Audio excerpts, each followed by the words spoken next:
Salam değerli izleyicilerim. Bugün size Zabrat Məhəmmədli yolda, Məhəmmədli qurğuna yaxın, ümumi 2 sotdan artıq sotun içində yerləşən altı üstü demək olar ki 6 otaq. Aşağını qaraj evlə otağın birini. Qalanı yuxarı necədirsə, eləcə də aşağıdır. Külfəti olanlar, ailəsi çox olanlar aşağını da təmir edib ev eləyə bilər. Yəni bu cür evlərin çoxsunu aşağısını təmir ediblər, yaşayırlar yəni.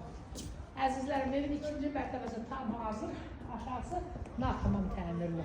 Buyurun əzizlərim, evimizdə tanışalım. Evimizin qiyməti 87.000 manatdır. Səhətli paket kupça 5 manat verib, asa xidmətinə rüsum edib, şəkil deyilir. Çox gözəl edib. Şu masanla